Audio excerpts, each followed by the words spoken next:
main bridges in Oro damaged by floods. CS Commissioner Michael Waipo says he is still in charge. And land made available for government housing scheme.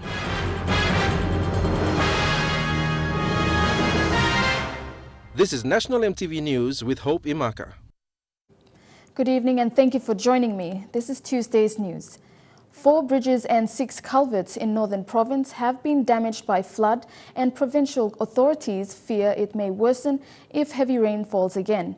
Northern Provincial Administrator Sam Vegogo says 2 bridges were washed away and another 2 sustained damage to their foundations. Today, Works Department Secretary David Were visited the province to get official reports and see the damage caused. The 2 bridges washed away are Girua and Aijo. The other 2 bridges, Aiwo and Ilimo, along the road to Kokoda, have their foundations damaged by flood. Northern Province Administrator Sam Vegogo told MTV News today 6 culverts were also damaged by the flood. The damage has affected hundreds of people traveling the Popondetta to Kokoda highway. Authorities claimed it will cost them nearly 1.6 million kina to fix the problem. Today, Works Department Secretary David Were, Oro Governor Gary Jufa, and Soe MP Delilah Gore flew to the province to witness the damage caused. Upon their arrival at Popondetta town, Mr. Vegogo briefed them about the assessment of the damage caused. The highway is the heartbeat of Oro. That's where our agriculture activities are. The assessment were carried out only at the road areas, but those communities along the coast where their food gardens were washed away have yet to submit a report. I will appeal on behalf of my people that we don't want any more Band-Aid. I think our engineers have done the assessments and we want to get in there and do the good job and do it fast before the wet season really sets in. Water supply into Popondetta town has been cut off since last Wednesday but was restored on Sunday. If it rains continuously, the town may operate without water again. Mipla workload is go Thursday, Friday, Saturday, Sunday. Mipla rain come can enough clean him, washing them again. But Mipla trying best to redirect him water. The province has slowly recovered from the 2007 cyclone Guba that destroyed most of the bridges and road infrastructure. But since that time, the total amount allocated to rebuild affected infrastructure were not released in full. Governor Jufa today urged his 2 colleague MPs in the province to put aside their differences and work together to get back those funds and help the people. I came earlier just to do a brief assessment from Kokoda all the way up to Oro Bay and had a stop at a couple of the locations to talk to our people. Our people have more or less, they're a resilient people. They managed to survive and struggle, but we can't keep going on like this. We haven't really recovered from 2007. And NPRA, the act dissolved and died without any of that being achieved. So that's a challenge we face, and I would propose that we all come together. I believe the government will listen. Same problem over and over every year. So we really have to look towards long-term solutions to fix this problem. The Australian government has funded 4 new bridges in Oro. Today, Secretary Were says additional fund of 1.32 million kina was approved yesterday for restoration work. In the meantime, we are very lucky. We have the contractor already on the ground with all the equipments and plant and machinery here. We're going to ride on the contractor here to try and mobilize and fix, do some restoration works on those affected sections. Yesterday we met and we already approved 1.32 million kina for the restoration works. A formal report of the disaster will be submitted to the government. Quinten Alomp, National EMTV News. Police have captured 1 suspect allegedly involved in an incident on Saturday morning where 2 female students at the Lay Nursing College were attacked. Police say 4 suspects entered the Lae School of Nursing College through the ablution blocks. The suspects stole personal properties and money and sexually assaulted the 2 students before escaping. Police say the suspects may have had spare keys to the rooms, but they were not able to open the doors with the keys. The 6th room was open, so the suspects gained entry. 2 of the students who shared a room were assaulted by the armed men. Personal properties were robbed off from them. The students called for help, but it was a while later that security guards came to assist and reported the matter to the Lae police station. Lae Metropolitan Commander Anthony Wagambi Jr. has raised concern of the ineffective security arrangement at the School of Nursing. While most other schools have higher levels of security for female students, the School of Nursing has an old fence without adequate protection for the girls' dorm. Police are now investigating this incident to find out how the suspects knew where to get into the dormitory. Mata Luis, National EMTV News, Lae.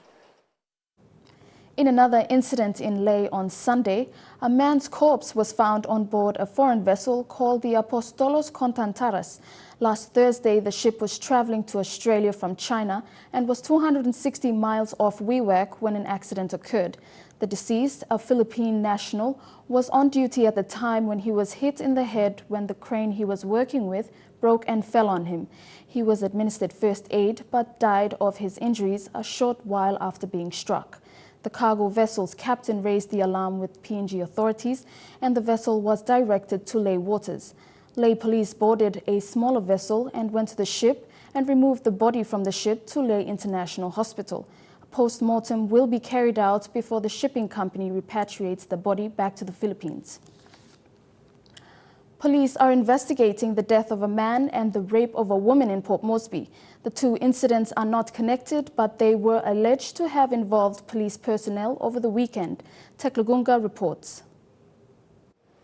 In the first case, a man is dead after he was beaten by a group of men identified as police officers outside a nightclub at Gordon's on Saturday morning.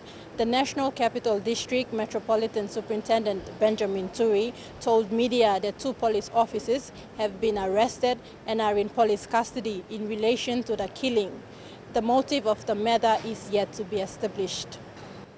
In the second incident, a woman in her late 20s is accusing Hohola police for sexually assaulting her after they failed to pay her money for soliciting sex. The incident occurred at the back of the station in the early hours of Sunday morning. Hohola Police Station Commander Benjamin Kua confirmed this, saying the matter has been reported to the Sexual Offences Squad and is being dealt with. He said the police officers who were on shift at the time of the incident have submitted statements and police investigations are continuing. Taklagunga, National EMTV News. Judge Leka Nablu was sworn in today at the Government House as a permanent judge for the National and Supreme Court. This comes after her appointment as acting judge for the National Court in June 2014. She is now the 3rd woman judge from Papua New Guinea and a testament to the Judicial and Legal Services Commission's plan to allow gender equality. Judge Nablu was first appointed as an acting judge of the National Court for a term of 12 months in June 2014. Last December, Arno Pala, the Minister for Justice and Attorney General, announced that Judge Nablu would be given a permanent appointment for 10 years. Judge Nablu said that she had never dreamed of becoming a judge when she started her law career and was humbled at the fact that the Judicial and Legal Service Commission appointed her. Having faith and confidence in appointing me to serve our people as a judge of the National Supreme and National Court. Prior to her appointment to the bench, she served as a principal legal officer for Internal Revenue Commission for 14 years. She hopes to bring her experience in tax laws to the judiciary. I've been assigned to the judicial review track for the last year and a half, so I will continue on there, and I hope that I can continue to dispose of those cases. Judge Nablu is the third woman judge from Papua New Guinea. When asked what her message to upcoming women lawyers who aspire to be judges would be, she said that the key was to work hard. Adelaide Sirok-Skari, National EMTV News. Correctional Service Commissioner Michael Waipo is adamant that he has not been removed from his position. Waipo made these remarks following unrest between members of the Correctional Service on the appointment of an acting commissioner last Friday. He says he is not aware of the allegations laid against him and has not received any formal documents asking him to leave. The news of the appointment came as a surprise for Commissioner Waipo on the morning of February 6. Waipo said since the announcement he has not been served with a notice on why he has been replaced, but was verbally told about the appointment of Chief Inspector Bernard Nepo as acting CS Commissioner. I have not formally received anything officially from the Minister, neither have I got any, is there any documentation or instruments relating to that or affecting that arrangement with me. So as is, I am the incumbent commissioner of the day. Commissioner Waipo joined the disciplinary force as a cadet in 1974 and has served as a CS officer for over 40 years. He was appointed by the National Executive Council in September 2014 to take up the highest post in CS and introduce the Rural Lockup, an initiative to build community correctional centers in selected provinces. There is, at this point, a team that claims to have, well, according to the information, are being led by an officer in the system who claims that he's been appointed commissioner. Waipo says the unrest is the first of its kind for CS and is concerned that if the matter is not properly handled, Papua New Guinea's national security will be at risk and it may signal more jail breakouts. But my concern as the head of this organization, of Correctional Service, is to ensure that our business is as normal and the safety of public is guaranteed. Acting as the incumbent commissioner, Waipo issued instructions for all correctional officers to return to work or they will be suspended and put off payroll. I have issued instructions for those officers who are not on official duty now and carrying on out there in the streets to be suspended from official duty without pay until their cases are processed and determined. Last Friday, the correctional headquarters here in Port Moresby was closed following reports of a forceful handover ceremony that was going to take place here. However, to this date, Commissioner Waipo says he is yet to hear from the Correctional Service Minister, Jim Simatab. Takla Gunga, National EMTV News. Among stories after the break, student orientation at UPNG, Police Commissioner to look into the rundown state of police services in Gulf Province and the progress on the government's housing scheme. Stay with us.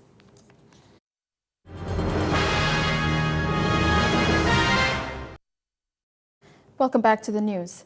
The 2016 orientation program for new students at the University of Papua New Guinea began today at the main lecture theatre. Vice-Chancellor Professor Albert Melam urged the freshmen to be driven by a purposeful and focused student life. Minister for Higher Education Malakai Tabar urged the students to harness their enthusiasm and ideas for a brighter future for their lives and the country.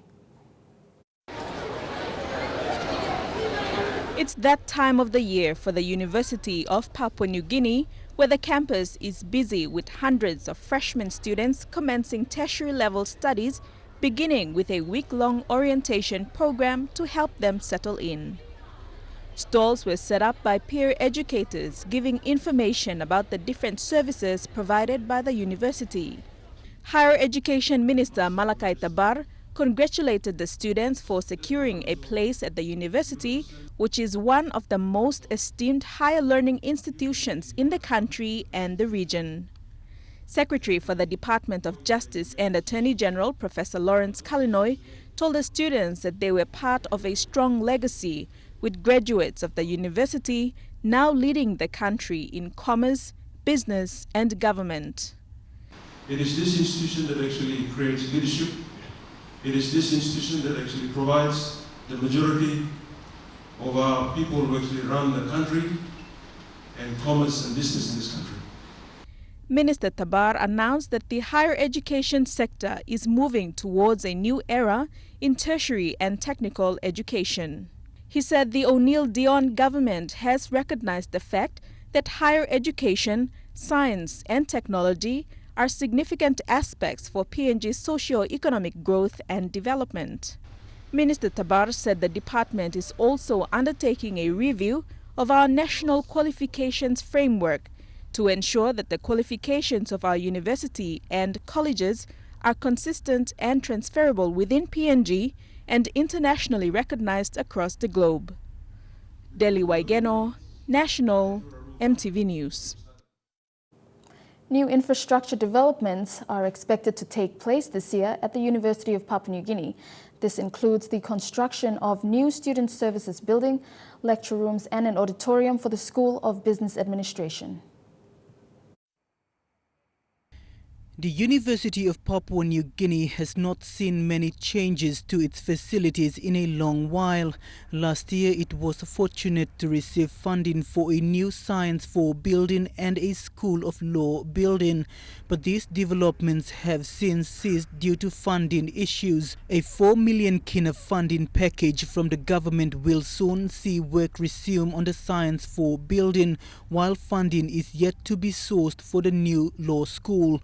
UPNG administration is taking appropriate steps to improve and expand its facilities to cater for its students' needs. It plans to undertake new developments this year with the support from donor partners and the government. There are plans for a new School of Business auditorium, lecture rooms and a student services buildings. There is also ongoing talk with the government to have the Games Village handed over to the university. Although exact dates for the handover have not been confirmed, the university says it will happen soon. This will help ease student accommodation problems on campus. Mickey Cavera, National, EMTV News. The Papua New Guinea Defence Force has signed an accord to achieve the commander's intent this year. Known as the Sogeri Accord, it will set a new phase for the PNGDF into the future. It was signed recently during the commander's retreat at Sogeri in the Central Province. Toropo wants his branch heads to provide a new style of leadership that will ensure PNGDF accomplish its task. He described this accord as a defining moment for PNGDF, which is also part of the PNGDF modernization program. The head of the Royal Papua New Guinea Constabulary, Gary Baki, has responded to the lack of transport concerns raised by Malalawa police in Gulf last month. Commissioner Baki told EMTV News that he will direct the Southern Divisional Commander to visit the Rural Command and assess the situation. The commissioner was referring to a news story EMTV ran on the challenges the Malalawa police face in their area of operation, particularly when responding to serious criminal offences that occur along the highway linking Malalawa to Port Moresby or Gulf's provincial capital, Kerema. I have to at the outset tell you that it broke my heart when I saw that on the video, because I haven't been to Malalawa. I've heard the sergeant who was talking. I watched the TV recording of what he said, and I'm giving an undertaking that I'm going to get the commander, the Southern Divisional Commander, to go down and pay a visit, particularly on that. I know they've indicated they're down with vehicle, they don't have a boat, but these are issues now. I will have to look at it to make sure that they're supported in the work that they're doing. Just sitting down and looking at the news and looking at the number of traffic that they have to deal with without a vehicle, and suspects running away also using the boats, it calls for a change on that. Malalawa is a massive command, and police here have recorded an increase in drug smuggling and road accidents. The command has 5 regular officers and at least 50 reservists who police the Kerema district. But while 55 may seem as a big number, Kerema remains a vast district, landlocked between central Skairukuhiri district and the EU district of Gulf. It becomes exhausting for the 55. We have a big crime rate, which law cannot handle because we are handicapped, no funding from government to assist us with logistics, things like cars, outboard motor, dinghies. Yeah. So we are a bit stranded here, but the crime rate is now very high, like rape, murder, and drug smuggling. These are the very big issues that is affecting the Gulf and the country itself. But while this news comes as a relief for Malalawa police, there are other rural commands in Papua New Guinea that face similar challenges in accommodation, transport, or the rundown police facilities. Policing approach on that. So I will be getting Mr. Kundi to go around and see them personally and then come back and tell me exactly what we will need to do to complement their police operations down there. Thekla Gunga, National EMTV News. Residents of Vadavada in the nation's capital had their properties and homes destroyed to make way for road construction. EMTV arrived today and spoke to some residents who lost their properties following this incident. Eric Harupma with this report. It's been a week now into the demolition of residential property and homes along Vadavada. Sounds of bulldozers and chainsaws can be heard from the roadside as trees are uprooted and homes flattened. Policemen stood guard on the roadside, watched eagerly while the machines continued. An innocent resident stood beside their belongings, watching helplessly as their house were reduced to debris. EMTV spoke to Joseph Pawan, a long-time Vadavada resident, today. And we spent all our savings to build this house, nearly $500,000 kina we spent to build this house. And the government is trying to build this road. They can't even talk to the people who are losing these properties here. They're just bulldozing these roads down with the police. I think which is not good. They should get a proper assessment and then compensate the people before they break down these houses. So now where we're going to go now? Most of the people have lost all their property. Many of the Taramo residents were affected after their homes were demolished. Now, as you can see, this eviction exercise is still continuing. While expressing his grievances, Pawan said there were no resettlement plans by NCDC prior to this road construction. He claimed that he had acquired the land customarily and has been living there for over 20 years. He said properties worth millions of kina were lost following this incident. The NCDC is not coming and not talking to the people here. And they're just knocking down every house is here. Is there any government that can assist us? Or we're going to be left out like this? Meanwhile, his children were forced to skip classes today because they have no homes. Eric Arupma, National EMTV News. Another government-sponsored housing scheme is progressing to enable public servants access to land to build their own homes. This housing scheme, which has a 20 million kina budget for this year, will come under the trustee of 5 government agencies and will carry with it specific conditions. This comes as Papua New Guineans who are working to build their own homes are constantly challenged with obtaining secure government land titles to secure loans from the banks. In the blistering heat of Port Moresby, members of the PNG Lands Board stood in front of the site where a land allocation scheme will enable public servants to build their own homes.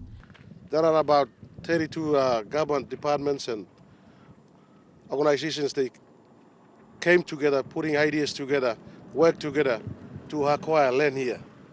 The site is located along the newly constructed Gerehu to 9 Mile Road. It is planned to be divided into over 1,700 blocks of land. Max Cap from the Office of Urbanization said a lot depends on this pilot project. Land is the biggest problem for Papua New Guineans, for Papua New Guinea government workers, as well as private sector too. So if the state can put this effort together and develop land and make it into parcels where there's services on it, there's water, power, sewage. And he said the land under this scheme will be given to qualified public servants through a raffle system. I think the first 500 will be raffled in the next few weeks or so that these are the ones that bank has already qualified them to have bank loans under. As with other undeveloped state land in the country, settlers have already built permanent houses on the site. But the message from the government to them is very clear. I ask those people living out there to start moving because this land is owned by a state, which is 5 trustees. The 5 trustee members include National Planning, Lands Department, Finance, Office of Urbanization, and the Department of Justice and Attorney General. This scheme will be paired with the first home ownership scheme that the government has with the BSP Bank, where 200 million kina has been given to the bank by the government for Papua New Guineans to access housing loans at a lower interest rate. People who benefit from it will have to comply with certain conditions that they cannot deal with the land, they cannot sell it. It's only for their houses. We don't want people to speculate on it and sell it off to another person. Sarah Aupong, National EMTV News. And now looking at our finance news. The kina closed unchanged at $0.3295 US in the interbank market. At Bank South Pacific, our kina was buying $0.3220 US, $0.4511 Australian dollars, €0.2843 Euro, and 36.97 Japanese yen. Looking at commodity prices at New York close, coffee, cocoa, gold, and copper closed higher. Palm oil, crude oil, and copper closed lower. And on the stock market, the Dow Jones closed at 177 points higher, the ASX closed at 61 points higher, and the All Ordinaries closed at 62 points higher. Still to come in the news, the return of the medical ship MV Waipo. Stay with us.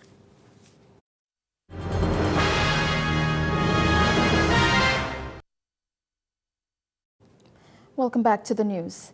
The Royal Papua New Guinea Constabulary is looking at addressing housing issues for police officers attached to the Bomana Dog Unit. Police Commissioner Gary Barkey wants the Delta Unit to settle properly before preparing for the major events such as the 2018 Asia-Pacific Economic Community Summit. Up to 10 police officers are currently residing in an old classroom. In a senior security meeting held last week in preparation for the 2018 APEC Summit, Baki confirmed that there were ideas to address police housing. Under the development budget, there's a funding to renovate Bomana Dog Unit Barracks. Dog Unit is one of the capabilities that we will have to build towards 2018 APEC. I paid a visit specifically there because I know there is funding being given by the government for under the development budget, and part of it, a slice of that is for the Dog Unit. Dog Unit is specialized in drug, firearms and explosive sniffing, tracking down of offenders and crowd controlling. However, because of the conditions that they are living in, Baki is now concerned about their health. It's a pity that a situation has arose for them to live in the classroom. I paid a visit to the classroom. I don't think it's a good thing for them to continue to remain in the classroom. We will have to move them. Since last November, 10 members from Dog Unit have been living in a classroom following a conflict between them and the recruits of the Police Training College. That move highlighted the shortage in accommodation, especially for those who are not married. Ever since the barracks was built in 1968, there have not been any renovations or new accommodation being built. I'm looking at the alternative accommodation for us to provide for the men, at the same time taking the approach now to actually renovate everything that's in the Dog Unit. Meanwhile, just meters away from Dog Unit, there are 150 houses built for police. The construction started in 2014 and was completed in 2015 at a cost of 49 million kina. It is understood that these houses haven't been occupied due to utility issues. Vasinata Yama, National EMTV News. Medical ship, the MV Waipo PNG, has returned to PNG waters for another medical mission, but this time in the form of a bigger and newly refitted shipping vessel. The new vessel has brought excitement for the crew with a newly inbuilt dentistry clinic to increase service capacity. The medical mission arrived yesterday in Port Moresby from Cairns, Australia, and is in the country for a 5-month medical mission. Waipo Training and Medical Mission is back with a bigger and newly refitted shipping vessel. The 60-meter-long and 5-story vessel is complete with a dentistry and a day procedure unit for cataract surgeries, while additional mobile teams will run primary healthcare and optometry clinics ashore. The mission group is aiming to reach more remote and rural areas. In working with the PNG government and the strategic plan that they have, we identify, as the national government and the provincial government identifies, areas of need, that are there. So we're helping in those broad areas of need, and certainly, with our laboratory, with the very important work with tuberculosis, with malaria, they're identified as the diseases that are critical in regard to, national development and the quality of life of people. According to Waipo Australian patron Mike Reynolds, the key outcome for this year's medical mission is capacity building. Mr. Reynolds is pleased with this year's medical deployment, which has 350 internationally and locally registered volunteers from various fields of expertise, including medical students from dentistry and ophthalmology. It's about upskilling and training and making sure that PNG specialists and students are able to have that wide experience in rural and remote areas. And that's part of the role that we're playing. We're not just here about delivering services, we're about capacity building. And that is a really exciting part of the 7-year journey. And then the ship sets sail, first of all for the Gulf province up to Western province and right the way through 6 provinces until they get to Morribee. According to youth with a mission from the previous trips to PNG, they face confronting and challenging conditions. They have assisted in treating tuberculosis, malaria, and have seen cases of leprosy in remote areas of PNG. One of the challenges they face while traveling on sea has been sailing through uncharted PNG waters.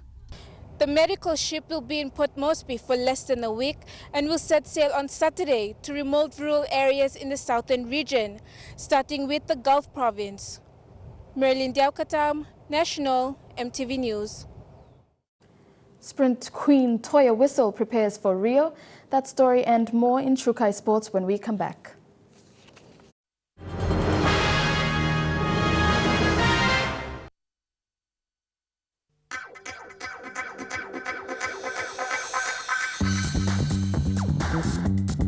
Trukai Sports.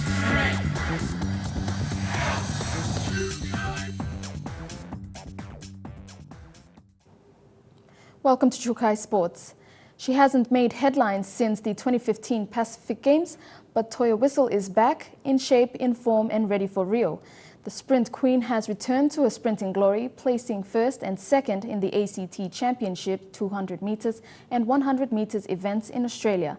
After a temporary break, Whistle maintains her exhilarating speed and acceleration and is shaping up for the big gig in Rio. Whistle clocked in at 11.44 seconds against Australia's national record holder, Melissa Breen, in the 100-metre final event of the ACT Championships in Canberra last week. That's just a mere 0.6 seconds behind Breen, an achievement new coaches Tony and Alison Fairweather were impressed with.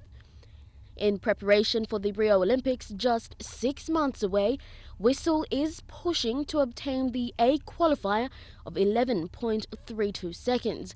Both coaches have said Toya's strength has improved considerably as she continues to work on technical changes and speed endurance. But while Toya carried a hamstring injury last year before the commencement of the Pacific Games, indications for her sprinting career are looking good. During last weekend's event, Toya registered a new PNG national record in the 200-metre sprints, clocking in a new personal best of 23.43 seconds, 0.23 off the qualifying time for Rio. Her lead-up preps will include competing in the Athletics Australia Canberra Track Classic later this month. Lorraine Genia, National EMTV Sports. Following a few short months of training, the West Papua Warriors took on the Philippines Admirals in their first international fixture over the weekend in Sydney, Australia. Warriors captain Tala Kami described the fixture as exciting and was delighted with the 54-8 victory. The winning West Papua Warriors team consisted of 11 PNG-based players, including the likes of Port Moresby Vipers players Lawrence Kuso, Sam Koim, Ham Tina, and team captain Tala Kami. The team recruited a total of 6 players based in Brisbane and Sydney to assist them with their victory.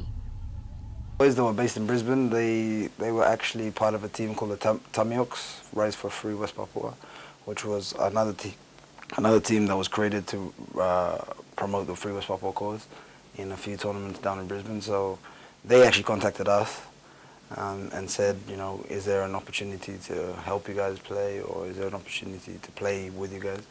Despite the players coming from different locations, the players all had one thing in common. They all had passion for the West Papuan cause.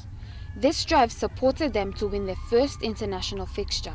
Warriors captain Tala Kami was delighted at the team's effort and said some outstanding performances were showcased. And our performers, I think you can't look past someone like Brendan. Got to know who scored, I think, a few tries, scored 2 or 3 tries and set up a few more. The West Papua Warriors played hard, and with the motto Papua Merdeka, they engaged in a more physical game against their Philippines opponents. We're expecting a tough game, but I think maybe we were just too physical for them. So I think they got a bit intimidated by us, and we ended up scoring off the first set. The Warriors are back in Port Moresby after a successful 54-8 win over the Philippines side and are focused on a few more upcoming tournaments. And the international scene is where we really want to be based, because that's how we're going to get the message out, the most. So there's a tournament in the USA in May that we're hoping to get out to. It's just all depending on funding. And Jaylee Sapies, National EMTV Sport. The Basketball Federation of Papua New Guinea today announced the appointment of Executive Officer Joel Kalu.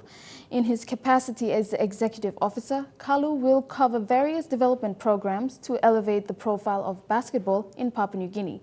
With 5 years of experience under his belt in the coaching division and 3 Queensland Basketball League championships, Kalu makes for the perfect candidate to take the federation further.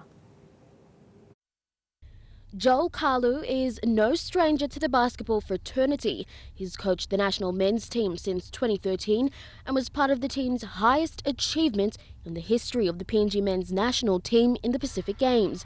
With a wealth of experience as a player and a coach, Kalu fits the role perfectly.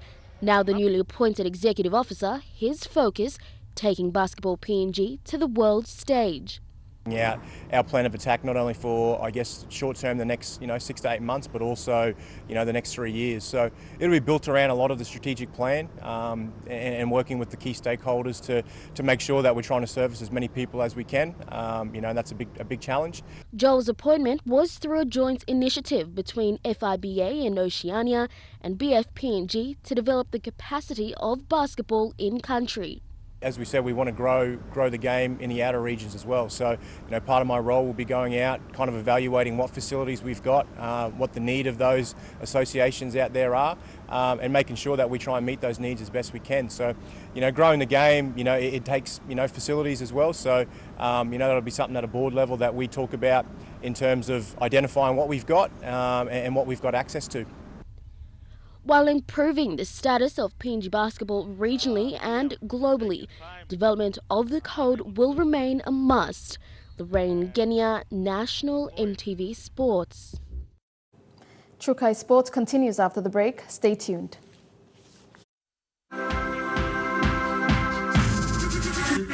Trukai Sports. Welcome back to Trukai Sports. In the World 7 Series circuit, New Zealand has maintained their winning streak by snatching a win off the Aussies in the inaugural Sydney Sevens leg of the tournament. A fast-paced match which welcomed try after try by both teams, but the dangerous on-field combination by the Ioane brothers proved far too strong for the men in gold. New Zealand caused an upset in front of a sellout Australian crowd in the finals of the Sydney Sevens over the weekend. Henry Hutchinson opened the scoreboard for the men in gold. But they haven't read Hutchison, and Hutchison scores for Australia!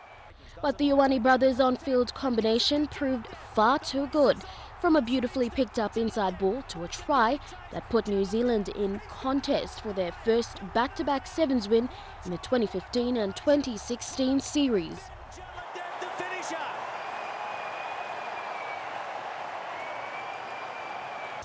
Australia was quick to retaliate, but New Zealand's danger man Ioane snatched a stunning last gasp try.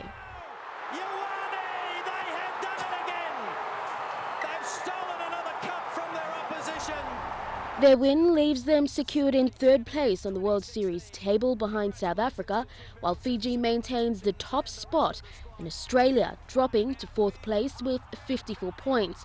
The next leg of the World Sevens Series is in Las Vegas from the 4th to the 6th of March.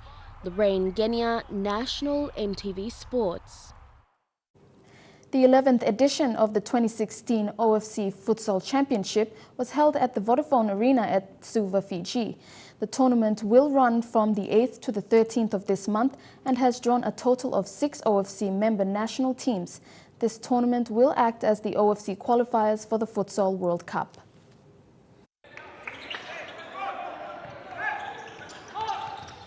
With Papua New Guinea still yet to register a national futsal team in the OFC Futsal Championship, other Pacific nations have long been competing in this annual event since its inception in the late 90s.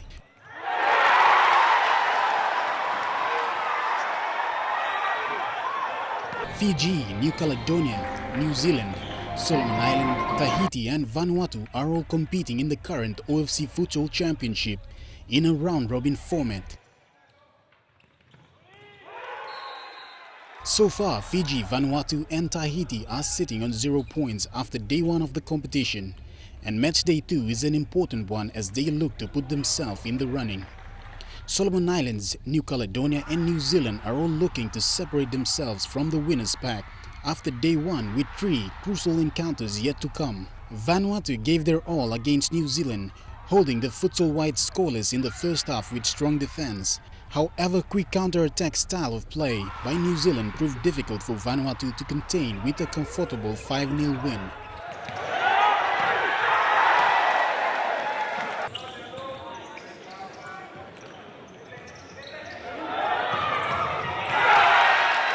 New Caledonia looked sharp and united as they did away with Fiji 5-1. However, the Solomon Islanders were equally as tidy in their opening encounter, defeating Tahiti 3-0.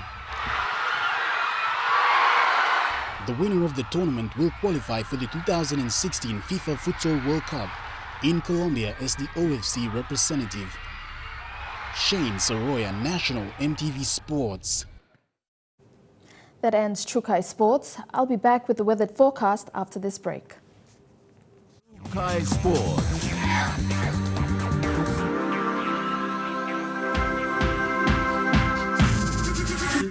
Trukai Sports.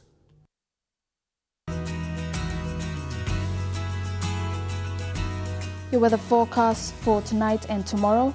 In the southern region, mostly fine for Port Moresby.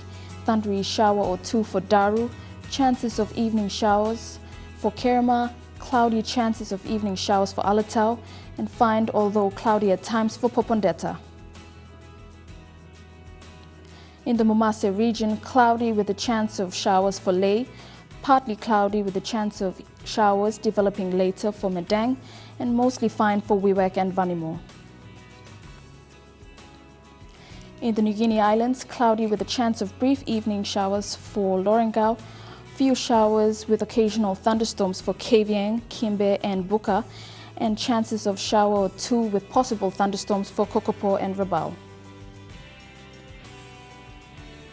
And in the Highlands region, chances of rain developing into showers for all centres.